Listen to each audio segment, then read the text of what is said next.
Hello people, this is Dharani from happy. నేను కర్ణాటకలో ఒక ప్లేస్కి వచ్చా. ఆ ప్లేస్ నేమ్ వచ్చి అల్కాపుర. ఇది సోమేశ్వర నుంచి వెళ్ళొచ్చు అనమాట. ఆర్ఎల్స్ గౌరీబిదనూర్ నుంచి ఒక 5 కిలోమీటర్స్ అనమాట. లైక్ బస్ నుంచి అన్నా వెళ్ళొచ్చు, ఆటో నుంచి అన్నా వెళ్ళొచ్చు. సోమేశ్వర టెంపుల్ అల్కాపుర అంటే తీసుకెళ్తారనమాట. ఇక్కడ శివుడు ఉన్నారు, ఇక్కడ సోమేశ్వర అని అంటారనమాట. ఇక్కడ ప్రత్యేకత ఏంటంటే, ఏదైనా మనం బలంగా కోరుకుంటే ఆ కోరిక ఖచ్చితంగా తీరుతుందనమాట. ఇక్కడ ఏదైనా అసలుకి నెరవేరదు అని చెప్పేకేం లేదు. మన సంకల్పం గట్టిది అయితే అది ఖచ్చితంగా నెరవేరుతుందనమాట.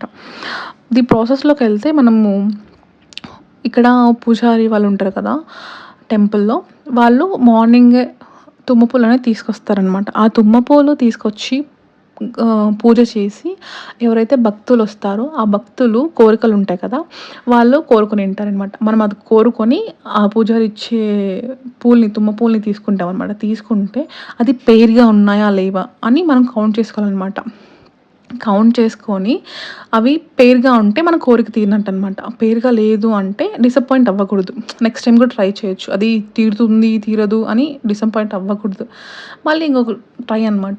ఇంకొకసారి గట్టిగా కోరుకోండి. అలా అని చెడ్డగానే కోరుకోవద్దండి. ఎవరికి చెడు చేయాలని కోరుకోవద్దండి అనమాట. ఇంకొకటి ఏంటంటే అది పడేయకూడదు, మనమే తినేయాలన్నమాట.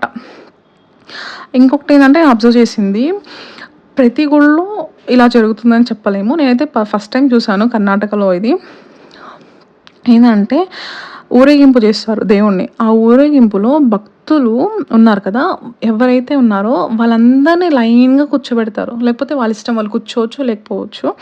కూర్చోబెట్టి మన మీద నుంచి తీసుకెళ్తారనమాట. తీసుకెళ్ళి అట్లా గుడి చుట్టూరు రౌండ్ వేసుకొని వచ్చి లోపలికి వెళ్ళేటప్పుడు హారతి పళ్ళెంతో 5 మెంబర్స్, అది ఎవరైనా, అది ఓన్లీ భక్తులే చేయొచ్చు.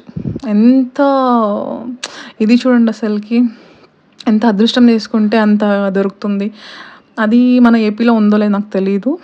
నేనైతే ఫస్ట్ టైం చూస్తున్నా. అబ్బా, హారతి పట్టుకొని మంగళహారతి లాగా ఇస్తారు, పాట పాడతారు. ఇచ్చిన తర్వాత మళ్ళీ పూజ చేసేసిన తర్వాత నైవేద్యం పెట్టి మనకు తీర్థం ఇచ్చి హారతి ఇచ్చి మనం మొక్కుకుంటాము. అయిన తర్వాత 12:30కి అలా హారతి అయిపోతుంది. మళ్ళీ అన్నదానం ఉంటుందన్నమాట. అన్నదానం చేసుకొని బయటకు వచ్చేయచ్చు. చూడండి, ఇలా ఉంటుందన్నమాట ఊరేగింపు ఉయ్యాలతో. అలా మన పైనుంచి తీసుకొస్తారనమాట. తీసుకొచ్చి అట్లా గుడి చుట్టూరు తిరుగుతారు.